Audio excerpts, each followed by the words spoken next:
No.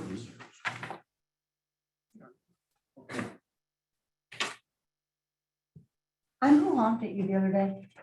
When you looked, you were like, who the heck's honking at me? I was driving by, I was like, I put my hand out my sunroof or something, but anyways, it was me. I could never see anybody with my head. I just didn't want you to think it was a crazy person. Well, it kind of wasn't. Yeah. Yep.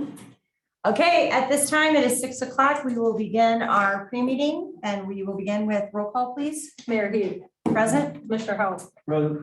Mr. Roberts, Present. Mr. Watson, Present. Mr. Strayer, Present. Mr. Castleberry, Present. Mr. Gauss, Present. all commission members present. And now I will turn it over to City Administrator Greg Elliott. Thank you, Mayor. On our tonight's regularly scheduled agenda, we have only one item for pre-meeting, which was a discussion of the responses that we got to the Aquatic Center request for qualifications. As you'll recall, we went through a request for qualification process with this as opposed to a request for proposal process. That process is one where interested consultants submit, as the name would imply, just their qualifications for doing the work, why they should be selected to submit a proposal, and then we evaluate those RFQs and determine who we want to invite to bid, if you will, or submit a proposal for the actual scope of the work. We had this out essentially for the month of September. We received 2 responses that were in your packet. One was from Councilman Hunsaker. Their principal offices are located in St. Louis, Missouri. The other was from Wigan Tinknell and Associates. Their offices are in Saginaw. We're each partnering with other companies in this effort. Councilman is partnering with Madigan Smith, who has a local office here. Wigan Tinknell had several other partners, one of which was particularly an aquatics company. Councilman is an aquatics company by their nature. That's most of the work that they do. So we met as staff. I invited Utilities Director, DPW Engineering Services and Park Director, and our Finance Director to review the RFQ responses with me. And we were unanimous in feeling like Councilman Hunsaker proposal was the most responsive and indicated the best qualifications for doing the work. That's just a recommendation for you. As I said in my memo that was in your packet, there's a number of ways you could go. You could ask for more time to study this. You could invite both parties, since there's only 2, to come back and make presentations to you at a future pre-meeting. You can invite them both to bid. The resolution that is in your packet and that's on the regular meeting agenda would propose moving forward with an invitation to what we determined staff to be the preferred bidder, which was Councilman Hunsaker. You could choose to go a different route if you wanted to. And in fact, even in doing that, you're inviting a proposal doesn't mean that you can't at some future point invite another proposal from somebody else. So wanted to give you some time to study this, which hopefully you had over the weekend, and open it up for any questions and discussion about it, both as to the process and as to the particulars of the what you received. I do know that Todd Brown is on the call on the Zoom feed tonight from Madigan Smith. Answer questions if you have them about that particular proposal, but that really isn't the purpose of tonight's session. Tonight's session is for you all to have those discussions that I described. So open up the floor to whoever wants to chime in. Could you just give us a little bit of what the staff discussion was? I looked through this as well, and seeing familiar face and brand on the Councilman Hunsaker proposal obviously gives us some comfort. But what else went into it that you guys came unanimously to this? Well, we looked at projects that they had done. Like I say, the lead entity, the lead consulting firm for the one proposal, the Councilman proposal, that's all they do pretty much is schools. They've done projects in Michigan, obviously across the country, lots of great variety of different things. Also, we felt like their proposal, that they spent some time to look at what we were actually asking for, as opposed to just putting, honestly, the other one seemed to have this kind of boilerplate in there, which was not as interesting to us. Those factors with recommendation. One question I have on the Councilman Hunsaker, or however you say that, sorry. One is they did mention the splash pad for Parish Park. I just don't want to see that get delayed because of that. Is that just that this would be part of that study, just looking at all aquatics, no matter what it is across the city? Yeah, I think That was goes my to the understanding. need. So Okay. a question would be, would an aquatics facility include another splash pad, or is Okay. that sufficient given that we've already moved forward with that project? At this point, did you check any references, or has there been any discussion that way, or is that something down the line? Yeah, not at this point. So can you just explain, so we're inviting a proposal for this feasibility study, so they're going to give us like the breakdown of what we're looking that's feasible, or is this like a proposal for money, or is this just the proposal for a feasibility study just to look at what the needs are of our community? I guess that's what I would like answered a little bit more. Yeah, so the scope of work was defined in our RFQ that we put out. So if we ask them to do that, they'll put a dollar amount on performing that scope of work, which is, as the name implies, a feasibility study, but as more particularly described in the scope of work that we put on the RFQ. Which you may recall, we reviewed that before we signed. In a feasibility study, would they be coming back to us with like a plan A, B, and C maybe? It could be that. It is intended to be recommendations about what is possible. You would look at the market, what they expect the market could bear, what the needs are, given what's out there. Is there already a splash pad? Is that a need? What would an optimal aquatic facility look like, given what's available in the area generally? And then, is it feasible? They actually look at what the potential revenue streams for that could be in terms of whether it can break even or what level of support it would need, given what they expect that it would be. I sort of assumed that they would give us different options, but I didn't have any idea at all what kind of money we were talking. Well, that's the unusual thing about this kind of a process. You're evaluating it based on who you think is best qualified to do the job.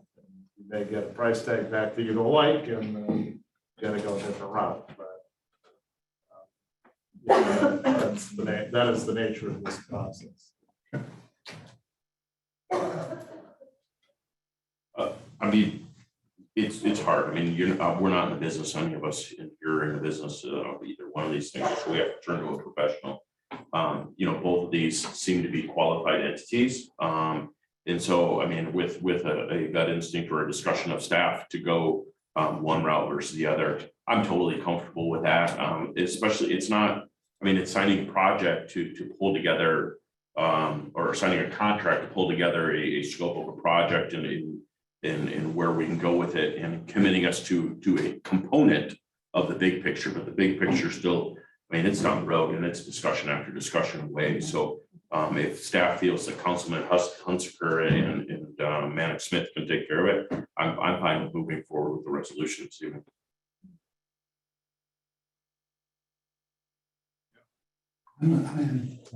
I was very impressed by their proposal and how much effort they put into really looking at the Adrian area. I really poured over both of these, and And I felt like it stood head and shoulders above the other one in my mind, just because of how well they assessed our exact location and every need we have there already.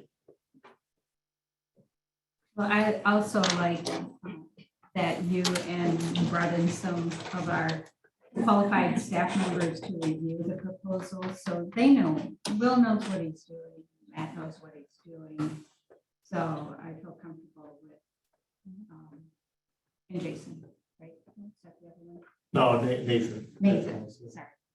I know there were three of them, but they know how to look at proposals more than we do. And they know what phone pool is all about. So, yeah, I feel comfortable with going with their recommendation.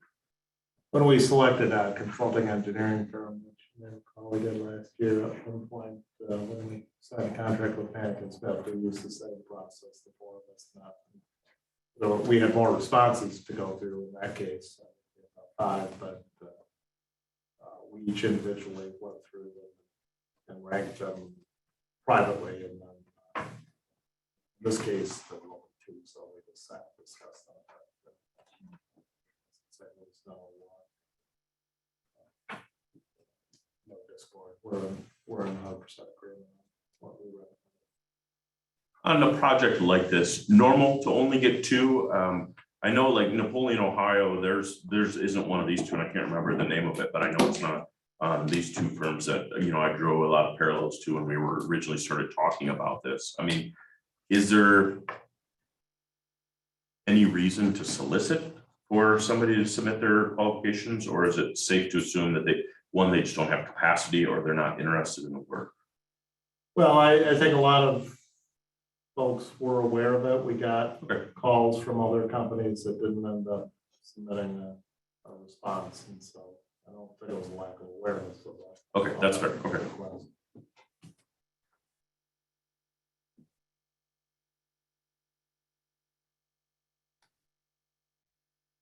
There's no other discussion on that, but I allotted too much time for it, but that's an opportunity for you all. So the resolution that's in your packet then would move forward with inviting them to bid.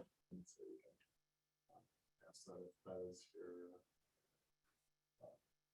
desire at the regular meeting tonight. But again, inviting them to bid, does that mean they're gonna give us one price, or would they give us options at that point, or would that be down the road? They might give us options. They will give us pricing for discuss. I would assume that it will be one price for the scope of work, because we have a pretty well-defined scope of work that we asked them.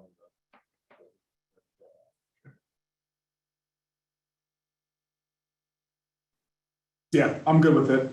Take a staff's recommendation.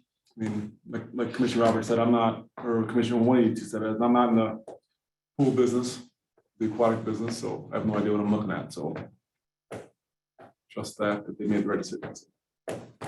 And just so we're clear, I can't remember exactly.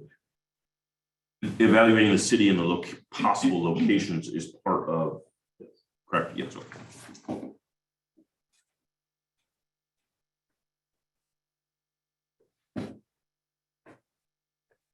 Mara, do you want to invite other discussion? All right. Are there any other items that, okay, I do Commissioner have Stern? one question for Greg, and that is, can you tell us where we stand with the Humane Society these days? I know that their annual fundraiser is coming up in a week or 2. I've had a few people reach out to me, and it's just, you can enlighten us a little bit there.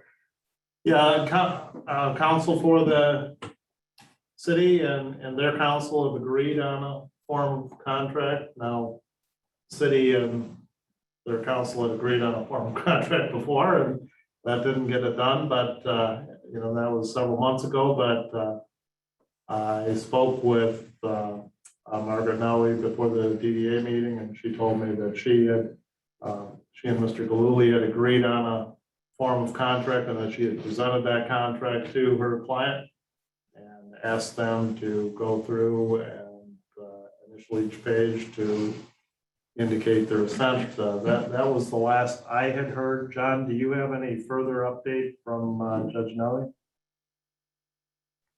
Good evening, Commissioners. Mr. Elliott, we have not heard back.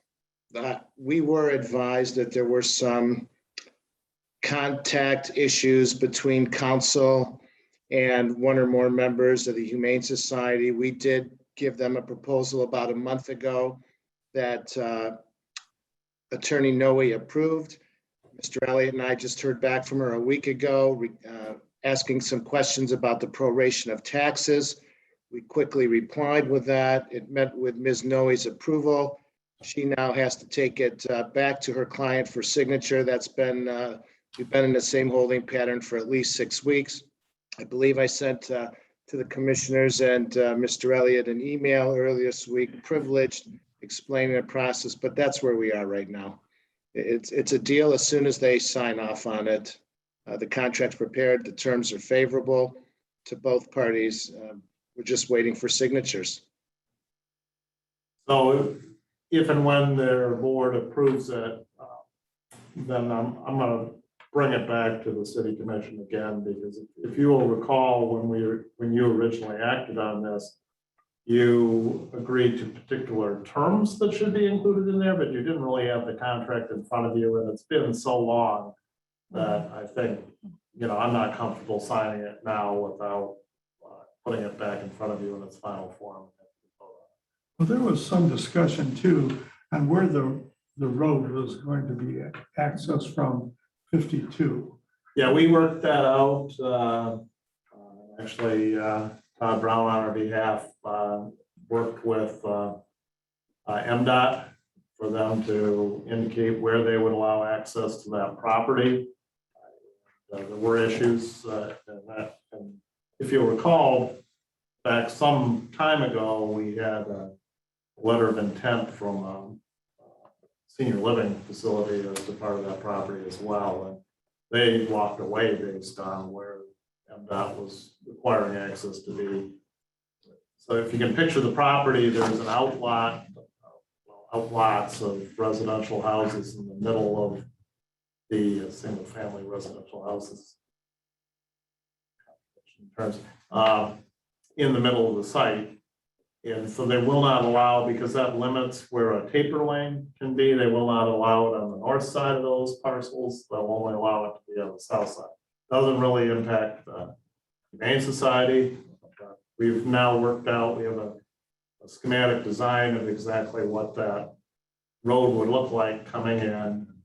And each project would just need to build sort of their link in the chain of that road as far as it needs to go to access their particular parcel, which is not all that much to manage to get to the Humane Society parcel. But that did affect the discussions for a little while. We ended up having to shave a little bit of the north part of what was originally envisioned, west part of what was originally envisioned as their parcel off, and compensated for it elsewhere. But they have the same amount in that land as they did before. Okay, good. I appreciate that. I know that COVID slowed everything down too, and it seems like it's been a long time since we've had those discussions. As we move forward, will a site plan for that facility be coming to the planning commission, or is that?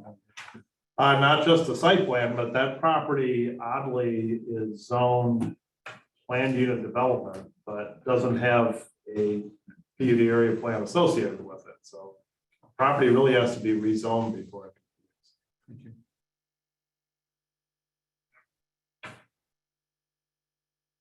Any other business? Yeah, I'll say a couple things. Yes. Kind of brief you guys on our the blight discussion I had for you guys about a month ago or so. I met with some community members, 2 community members, and then 3 realtors, 3 of the rather large size companies in the county last Friday. Great discussion. I made it clear to them that me bringing this to my colleagues is more of a discussion first. But we met for about an hour and a half, and I we kind of ease their fears of slowing business down, because I think nobody at the table here wants that to happen to any business in the city. It's a slow down progress or sales or what have you, but we kind of got to the talk of Dustin Len, who's former City of Adrian employee, who's now the city administrator of the city of Southgate. I actually texted him during the Pittsburgh Green Bay game a couple weeks ago and asked him, because most downriver cities have this exterior and interior inspections on point of sales. And he said, funny you ask, and he called me. And so they're going through the process right now. And he said their realtors didn't give a lot of pushback.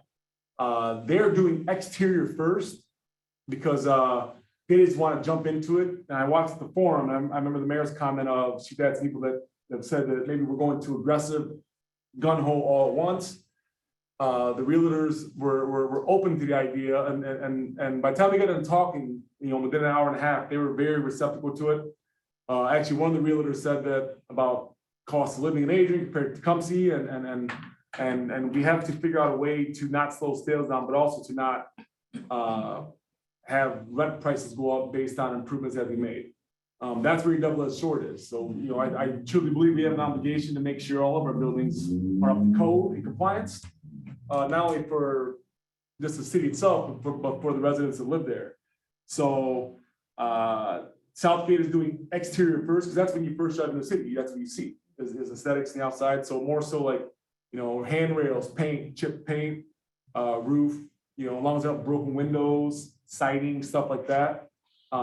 Trash piled up in the yard, stuff like that. So, but I just wanted to brief you guys, there was a really good discussion. All three, all three of them, we're very, very happy. And then we've been emailing back and forth. They've been tasked to contact a couple of realtors in the downriver area to kind of help ease their concerns, because it's something new, right? And I made it very clear to them that we are not in the business of slowing any sales down, because that'd be contradictory to what our job is to be business friendly. So just want to give you that little bit of update, but it's going online. We're going to slow down a little bit, and not because I want to jump into this, but I think it's smart to probably slow down. But they're very happy that we're not jumping into exterior and interior right away, because it's one of those things where, and I don't know if we're ready for that either. When it comes from a point of sale inspection. So we want to make sure that our city staff's ready to go. First of all, we're ready to go if we're opted to do that. And then we also have to make sure our staff's ready to go too. We want to go in one of two components. So I talked with a cousin of mine from Dearborn about it. He was surprised that we didn't do it. yeah, Because he referenced selling a house about 20 years ago in Dearborn, and that was the policy then.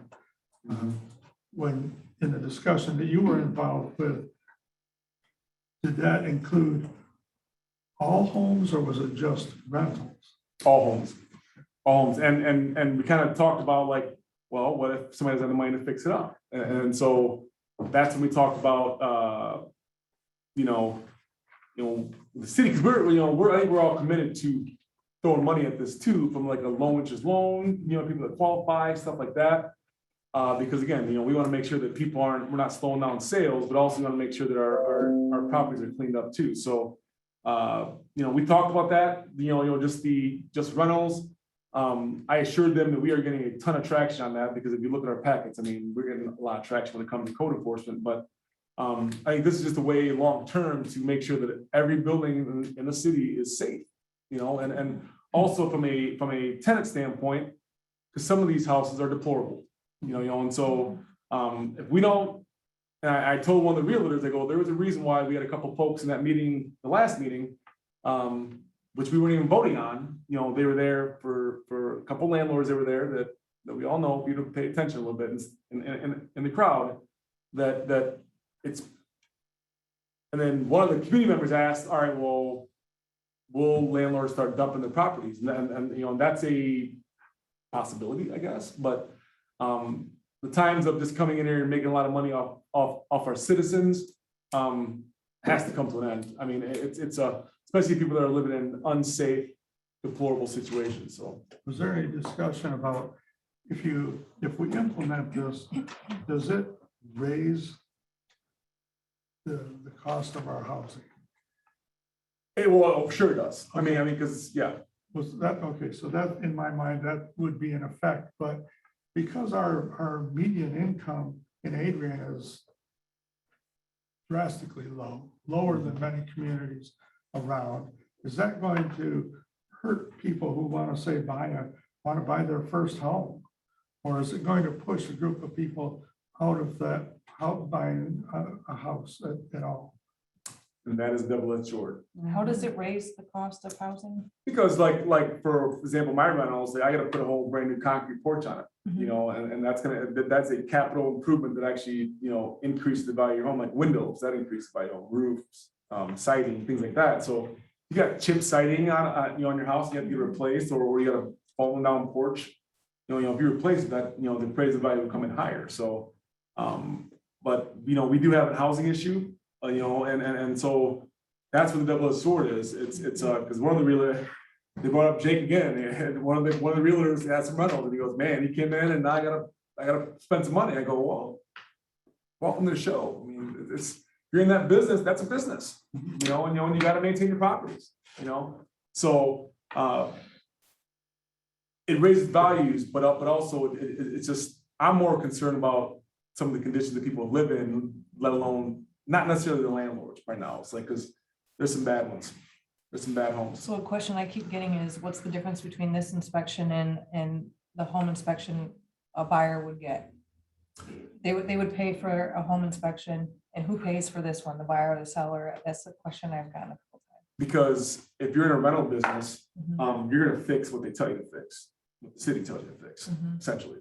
Now, good landlords don't. Good landlords would replace their porch, replace their egress window that's too small, but a bad landlord is not gonna put a dime into place unless the city makes them.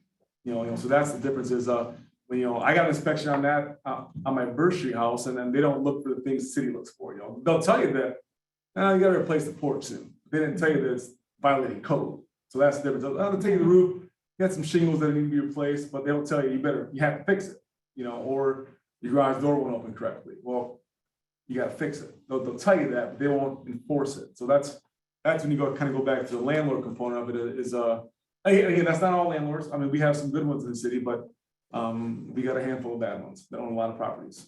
So So the difference is there's an inspection by the regular one you get when you buy a house or whatever.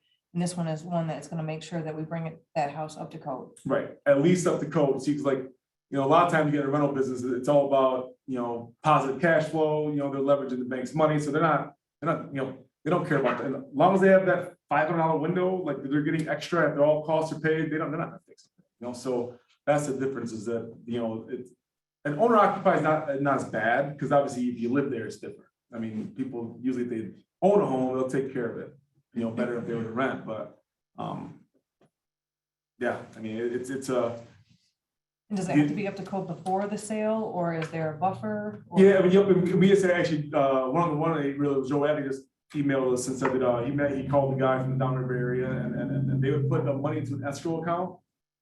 So most of the times when, you know, and then also when it comes to staffing, like Dustin told me in the city of Southgate, they are contracting their point of sale inspection out. So city staff, see, we don't have time, we don't have the staffing, so we would contract that out, and whatever the fee is, it'll be neutral administratively and everything, so they don't have to worry about stat, like, so if we were to do this, like, Doug's probably thinking, oh, we got to hire a couple more code enforcement, because we can't slow sales down, but they actually, a lot of downriver communities, they contract it out, all the administrative work and also the inspection, and then it's usually the buyer pays for that, so it'd be cost neutral to the city. It's not that, you know, when it comes to staffing, it's not gonna bog down our staff, you know, our two guys we have now, to hopefully make the process smoother. But they have to go exterior first, because that's what you see first.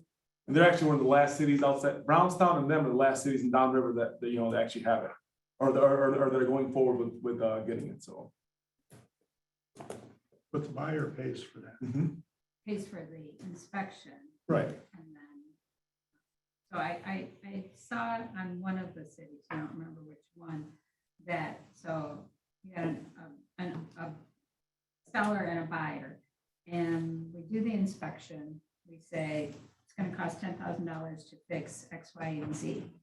The seller and buyer can come to an agreement and with the city that they had a year to fix that X, Y, and Z problem. So if it wasn't done in a year, then whatever else happened. So we can make it however we want to make it. It doesn't have to be before the new owner takes occupancy. We can decide, do we want to have them fix it in 6 months, a month, a year, and how that all works. Did the city of Southgate say how long they were gonna take, they're gonna implement the outside first for how long before they start to implement the inspections inside? They really didn't say. I think it's one of the things where you let government have a foot in the door, then you take the other foot in the door too, down the road. But he did say that he had actually, I'm not gonna say that on the record, but no, it's not anything, it's nothing to do with them up there. It's not anything to do with that. But yeah, so there was, they actually, when, they do their point of sale inspection, they go to a house and they find out, all right, well, we got a new deck. Let me go check and see if they have a permit there. Did you pull a permit for that? Some did not. And then they enforce it after that. All right, well, now you gotta face consequence of not pulling permit for that brand new deck you got right there. So, yeah. A little bit different world there, but it's but I mean it's and one of the realtors, they said, if they make me fix this, and this, I'm gonna have to increase the rents. I'm like, well, it's your property, you probably should have already maintained your buildings. It's like, nobody wants to pave a new parking lot, but you have to, if you own a commercial building. So it's maintain your stuff, Right. it's business.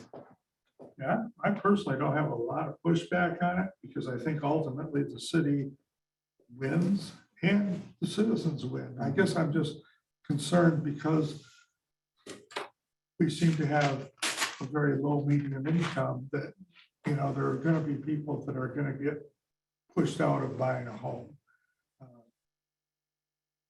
And So like you said, you'd rather sell them on with an inadequate porch? No, I'm not saying that at all. I guess it's one of those things that keeps popping into my mind every time the discussion comes up.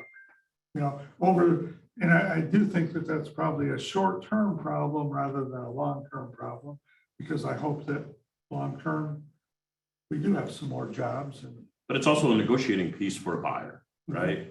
That, to an example, if you need a $5,000 roof repair, I mean, that's a leverage then saying like, hey man, I gotta replace this roof. I need $5,000 from you, the seller, or I'm walking from the deal. So, and then, I mean, if there's teeth to it, it's no different than any other inspection, but there's teeth to it and accountability to it. The other ones are simply a negotiating tool. So, I get the hesitation about it, but ultimately I think it's best for everybody. It's like, I'm all for everybody's rights as long as they don't infringe upon mine.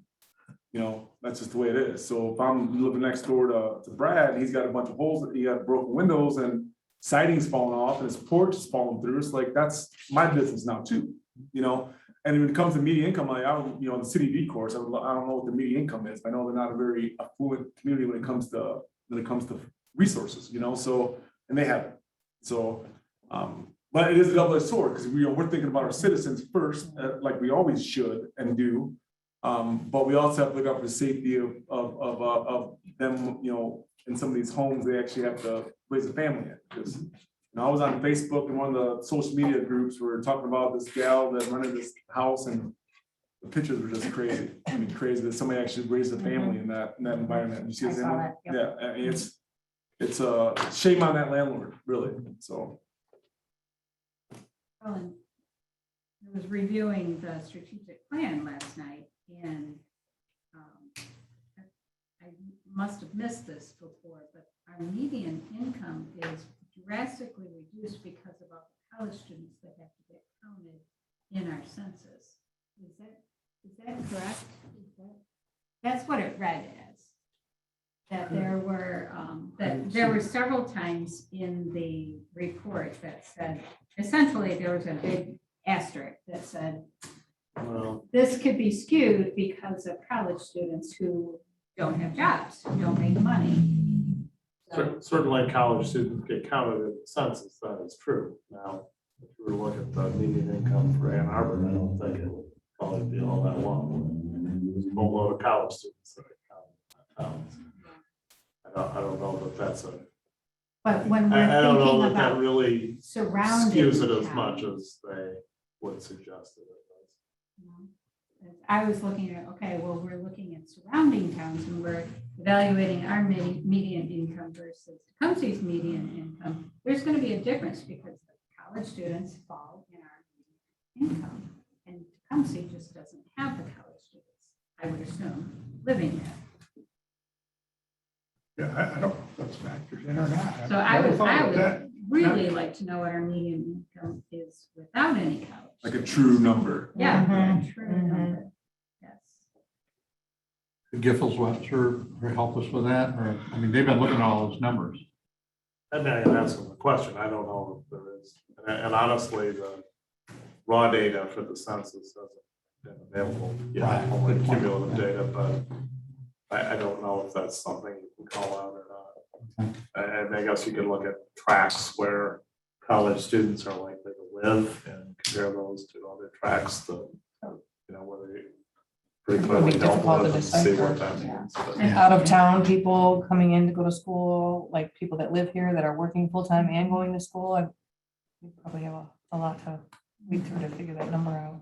So I guess I just would like to say, we need to take that data that's been given to us with a grain of salt. It may not be completely the data that we really want to base our decisions. Or just a deeper understanding of what is our data Yes.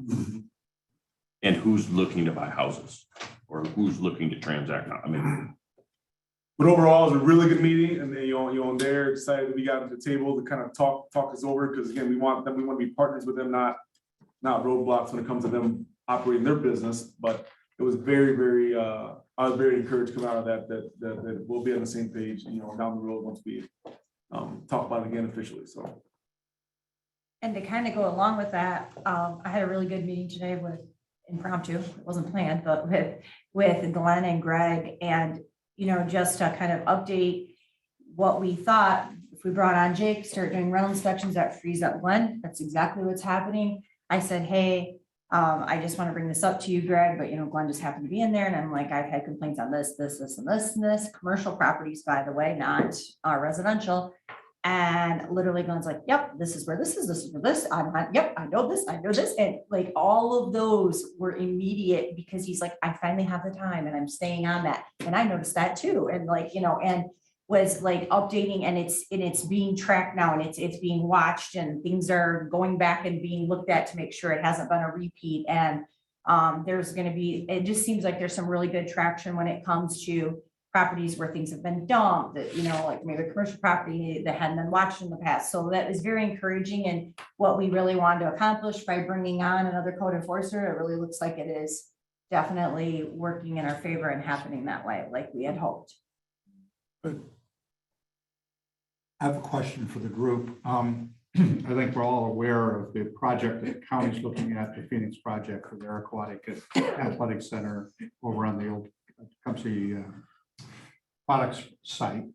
I've noticed in the papers and on WLEN, most other municipalities in the county have expressed an opinion, a formal opinion by their city commission or their township council or whatever. Do we care, or do we want to say anything about what our position is as to that being a great location? Or might there be a better location for that whole project, perhaps with the city of Adrian? Throw that out as a question. I did hear that Blissfield had expressed support, but I've been following it. I don't remember anything about aquatics. That's a future phase. They showed a future phase. Oh, What's it, Brad, you probably know better than I, natatorium, auditorium, yeah. Sure. as a next phase Oh, possibility. okay. I haven't seen anything on that. Yeah, I know The only Deerfield, ones I Britain saw had- was Deerfield and Britain. I didn't see anyone else. They did not like it. I think Morenci was against it. So, and part of it will be the geographic proximity for some of these communities. Something in Tecumseh isn't going to do Morenci a whole lot of good. I'm just throwing out there as a question of, do we care? Is this something that we should be looking at and saying before the train gets too far down the track, we ought to at least express an opinion that maybe you ought to go out to bid, or you ought to look at different communities rather than just slam dunk this in the city of Tecumseh. So I've pondered this quite a bit. I'd love to hear your opinion. Speaking for myself as a citizen, I think it's a terrible idea. I think it's a terrible location. I think it's servicing a few hundred interested people of a county of 100,000. And it's a big ticket item. But with that being said, tons of private money behind it too. I've called county commissioners to express my disapproval of it. Not only mine, but also other county commissioners that I know. And ask them how much money the county's gonna invest. They don't know yet. So how can we really go after or issue an opinion about that? If this becomes all state and private money and it goes in that Tecumseh products, why are we debating it or discussing it in any capacity? Because if the county was going after it with $5 million or some weird, some defined number, then I think we have a very valid case to speak on behalf of our citizens maybe. But with that being said, is that we're all represented by somebody on that county commission that we should call. Because my whole thing was, hey, you guys won't invest $20,000 for a Christmas tree, but you're gonna invest what number? And they don't have a number yet. So it's not really fair for that discussion. We're not at a point of discussion to progress with more of their study or more of their investigation. Yeah, that's the right thing to do to figure out a project. But if somebody's got private checkbooks that are writing checks to do something like that, we really don't have a position to go after anybody on something like that. Nor if they've selected that site because they're gonna get benefits and incentives from other government entities, great, good job. I mean, it's a terrible site. Yeah, I just think of it from the standpoint of environmental cleanup and all the things they've got to have to do over there, and the money will be spent on that. But I understand what you're saying if they got private investors, but would not those private investors invest if the project was here in Adrian? I don't know. I mean, you don't, and you won't know until it's too late. I thought it was, I reached out to one county commissioner and I was surprised how little the county commission really knew. Now, this was a week or so ago on the project. It seems to be like being force fed to them before they've really had a good presentation of the whole thing. Like Brad, I think the location is just odd, but I think that the people who actually own that property realize that they've got a piece of property that's really contaminated and they're trying to come up with an idea of what they can do with it. That's just my thought. But I do think that Tecumseh, Clinton, Adrian, that's the part of the county that stands to benefit. I mean, you look at the scope of their project, if they've got big events, people are going to come to our hotels and they're going to come to our restaurants too. Tecumseh doesn't have enough restaurants. I think they only have one hotel. They may have a couple bed and breakfasts. So we stand to benefit from the project, but I do think it's a weird project. And like Brad says, you know, if it's all private money, then what can we say? Right. Now, but the reason I reached out to the county commissioner is I was wondering, is the county going to try to get cities in the county on board as far as helping to fund it? And I don't buy into that at all. And that was only I talked to my banker, who's the county commissioner. I knew not about that. I said, I say, how much are you using any county general fund money? She said, no. Are you sure? She said, no. I go, okay, well, no problem. I what? Now, you use county general fund money because the county. Different discussion. There's a lot of their buildings that reside in the city that are not taxable. It's one of those things where, so the Christmas tree thing rubbed me the wrong way. It's like, you know, you take your marijuana money, you got a lot of buildings here, then you can't kick in 20 grand for a Christmas tree. But that was my question to her, and she said no. I'm like, okay, well then what can you, we'll say, complain about? I think there's a meeting Wednesday night Yeah, I that'll know give us there's all a meetings lot more sometimes. information to maybe make that decision. Maybe we'll get more information where we could ponder that in greater detail. Is it about 7 o'clock meeting, I think? Mhm. I'll I check. just know it's Wednesday night. I don't know. It's at 7. It's at 7 on the second floor, and I will be. It's at the old courthouse. Yep. Right, second floor. Yep. Okay, good. I think I knew that, but I wasn't sure. Okay, well, that was a good discussion. Well, I really liked your report about the trash and just those talks with other jurisdictions. Commissioner Watson, I thought was speaking about, I think that's something that should have happened years ago, really, just a discussion at least, to get on the same day, to get more people on board, to get a better price. So I was happy to see that on Friday. Good idea. Yeah, it seems like everybody could benefit from some efficiencies. Yeah. Anything else before I open it up for public comment? Okay. At this time, I will open it up for public comment. We will begin in the chambers first and then go to Zoom. Just to reiterate, there is a 3-minute time limit, and for the record, please state your name and address. Is there any public comment in the chambers?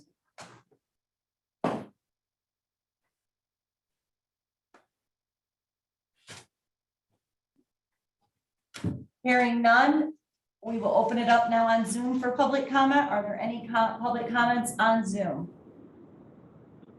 Ken Tokars, 110 South Locust. I guess I wanted to talk about the Phoenix project and maybe tap upon some of the things that were already mentioned. Commissioner Watson mentioned private money. The difference is it's not private when the county's doing it. So it is county money. It's a great project for Tecumseh if Tecumseh wants to pay for it.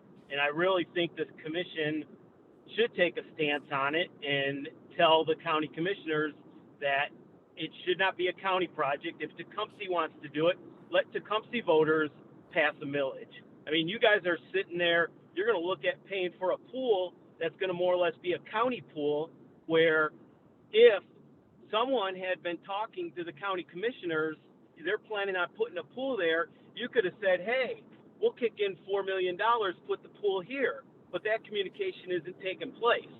You've got Lenawee County Commissioner Collins is in the room right now, or he's on Zoom. I mean, ask him. He sits there and listens to you guys. It's a travesty that the way it was put together. Basically, they didn't go out to bid. They just gave it to someone. But I'm more concerned that you guys are just sitting back and letting it happen. I mean, we're the county seat. This is where it should go. It's just like the state of Michigan losing Ford Motor Company. Heads are rolling in the state of Lansing right now because we lost Ford, and they're looking at, hey, what happened? Sitting there, oh, it's private funds. I don't care where it is. If it's going to bring in $35 million, that belongs in the city of Adrian, and you guys need to do something about it. I hope you just didn't mock me right there, because that becomes a personal attack that I don't appreciate.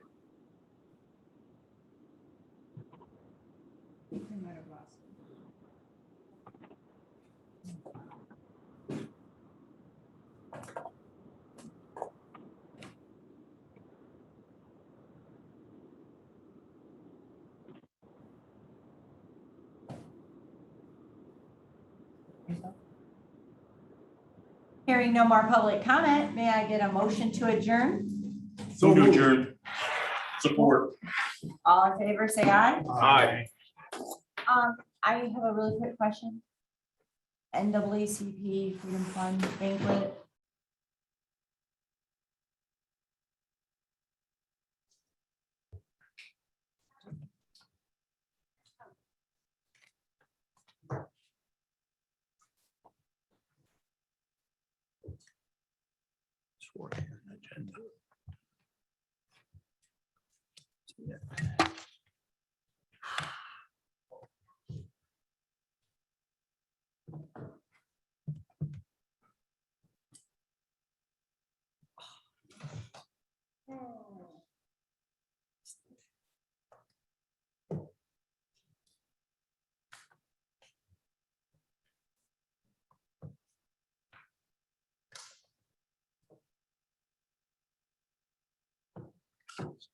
Glasses, I cannot see anything without.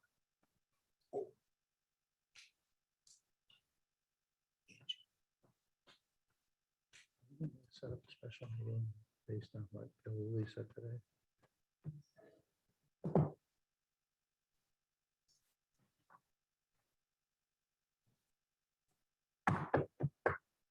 I call to order the Adrian City Commission meeting for October 18th, 2021. If everyone would please rise for a moment of silence and the Pledge of Allegiance.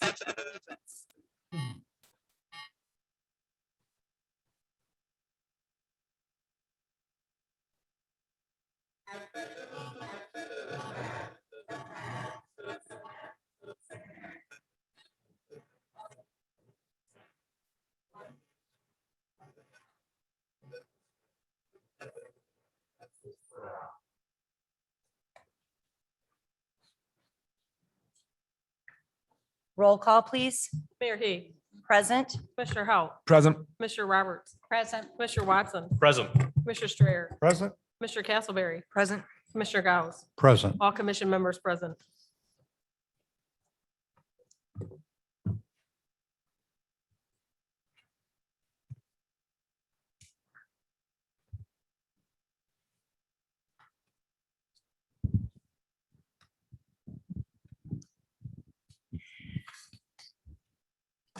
Want to stand right here?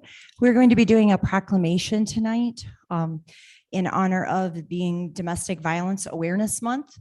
Hence why I'm wearing a purple top tonight too, because purple is the color for domestic awareness. Would you like to introduce yourself, please, and say who you are and why you're here? My name is April Lino, and I'm on the board with Surviving to Thriving. My name is Melissa Beal, and I am the co-founder of Surviving to Thriving. My name is Vanessa Wallace. I'm a co-founder as well. Thank you. I just also want to say that there is going to be a vigil this coming Sunday night at 6 p.m. The courthouse, correct? Yes. Okay. I thought so. Just want to make sure. I have it on my calendar, but not in my head. But I just want to encourage everyone to come out to that. It's going to be a great event, the first ever for this vigil. And so, and these three women right here are putting it together. So we thank you very much for doing that. So I just want to encourage everyone to go to that, but we do want to do our proclamation tonight here at our city commission meeting. Okay. Whereas on average, 20 people per minute are abused by an intimate partner in the United States, equating to more than 10 million women and men each year. And whereas 1 in 4 women and 1 in 7 men have been victims of severe physical violence by an intimate partner in their lifetime.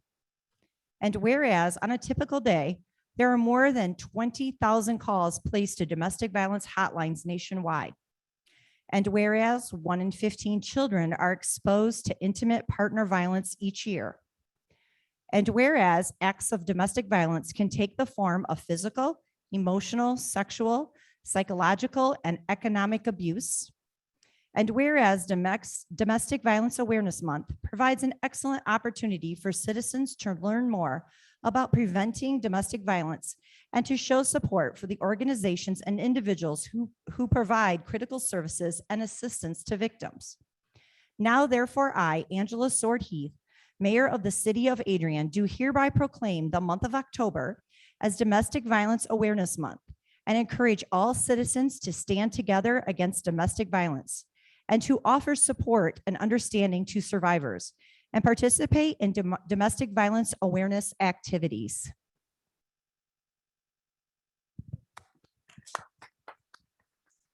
So once again, it's this Sunday at the courthouse yard at 6 p.m. is the vigil. So we really encourage everyone to come out and wear your purple. Thank you.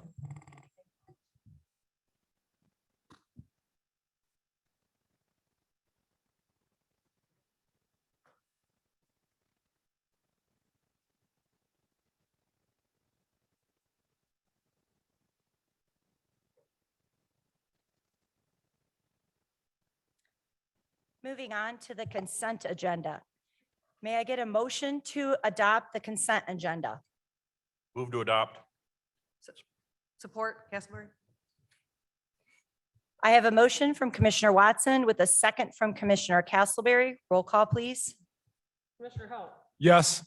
Commissioner Roberts, Yes. Commissioner Watson, Yes. Commissioner Strayer, Yes. Commissioner Castleberry, Yes. Commissioner Gauss, Yes. Mayor Heath.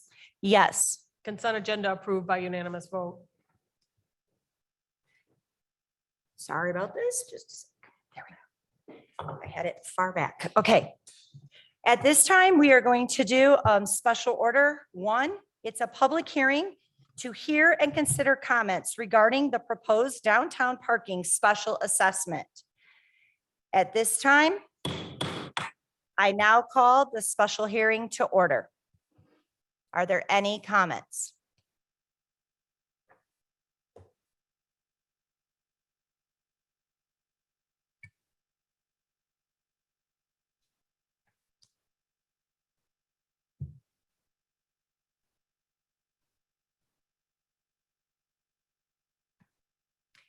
Hearing no comments, I call this public hearing closed.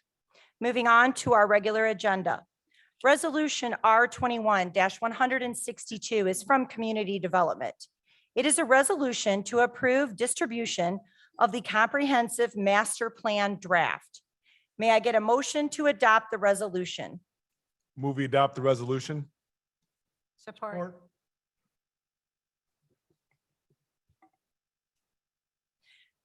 Are there any public comments?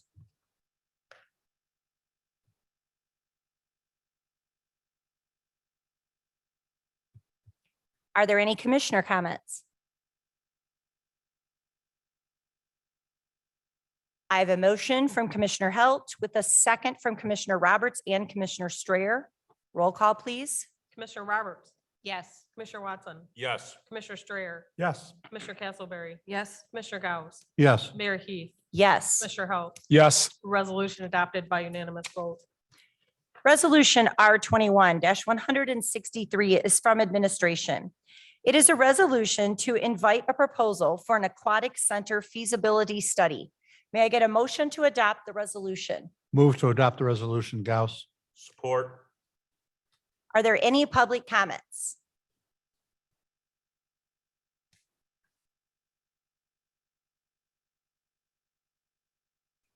Are there any commissioner comments?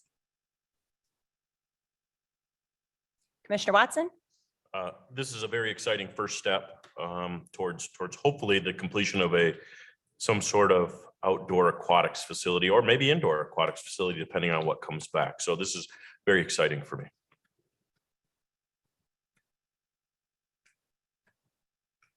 I have a motion from Commissioner Gauss with a second from Commissioner Watson. Roll call, please.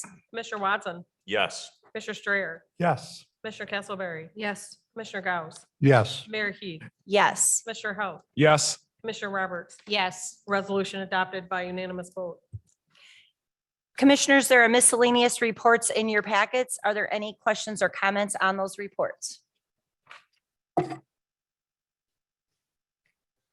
At this time, we are going to open it up for public comment. We are going to begin inside the chambers first.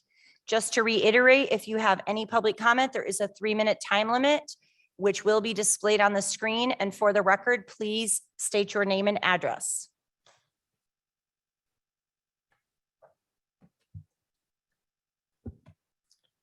Joaquin Ramos, 422 South Winter Street. I know you're really missing my comments in the previous meeting.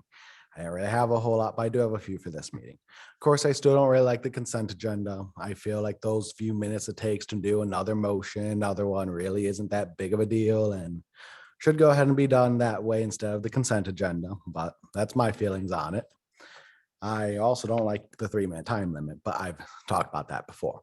I do have to say that I am wondering what's going on with the tree lightings all around downtown. And they're definitely not, a lot of them have gone dark and aren't going to be fit for Christmas. They've just been left up there.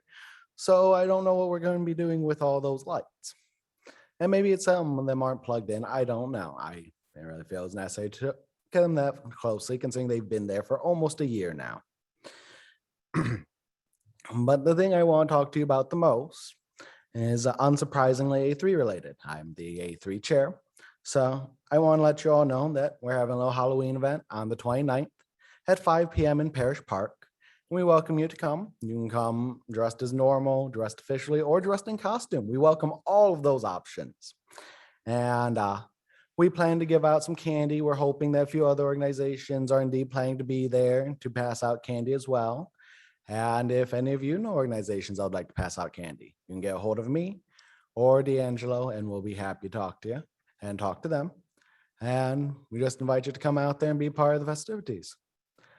That's all I have for you today. Thank you for your time.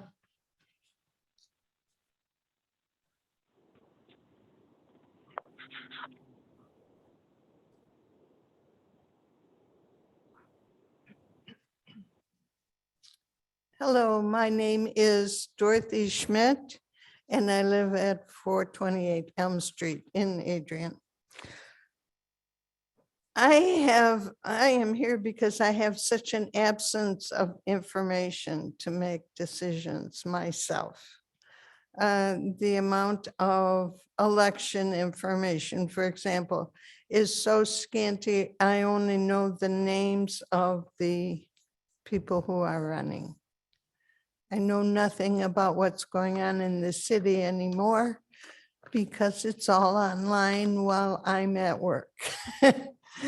And so I'm not involved personally. I noticed that you have an aquatic center going. I know the west side water system is going to have a new boss. There's no question about it. You know, there has to be some strength in the water system on the west side. And, but I know nothing about this. Okay. And so I'm asked to make judgments about it. I can't. So I'm looking for a way that I could get information from the city. And these two issues don't necessarily overlap. They are separate issues. I have no way of getting more information because it doesn't exist in our media system. Okay.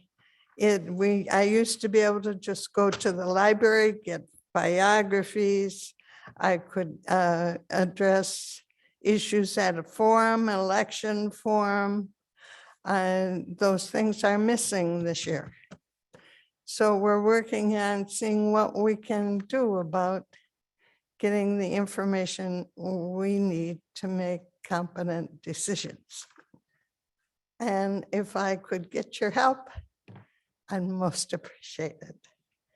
Thank you.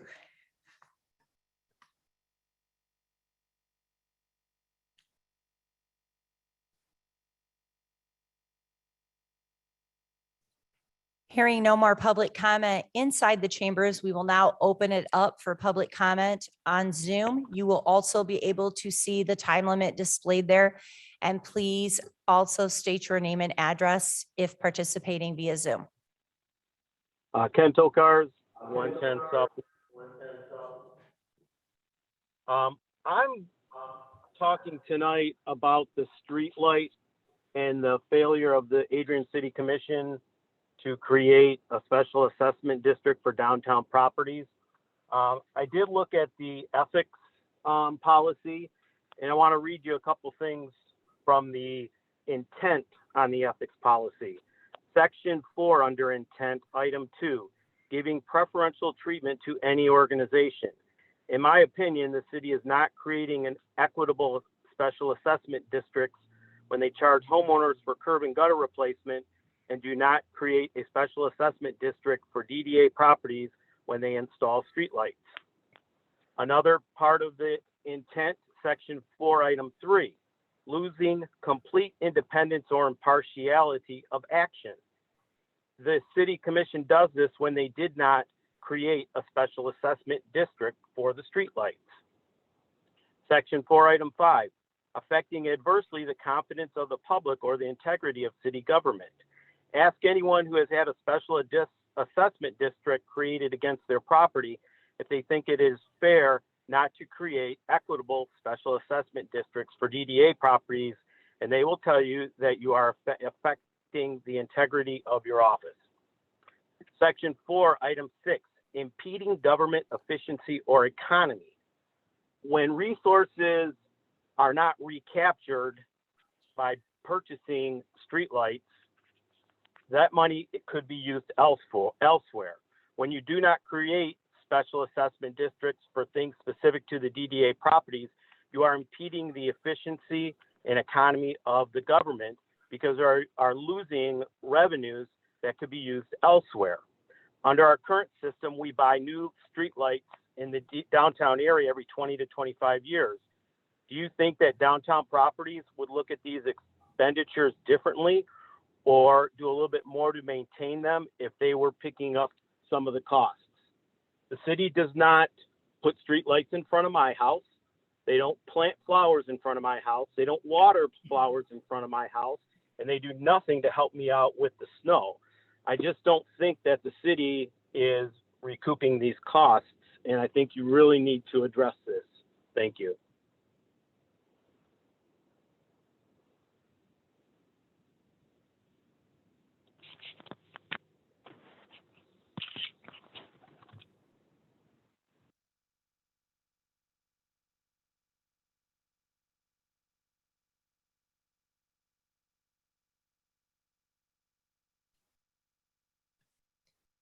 Hearing no more public comment, are there any commissioner comments? I would like to also thank Surviving to Thriving for coming today. And I would also like to acknowledge our law enforcement when it comes to dealing with domestic violence. Domestic violence is one of the most dangerous crimes for a law enforcement officer to walk into. And so I think it's really important in our community that we have organizations like Surviving to Thriving. Did I say that right? Yes. To help educate our community and to help bridge some gaps to between law enforcement and victims of a crime. So thank you guys for coming tonight and thank you for educating our community about such an important topic.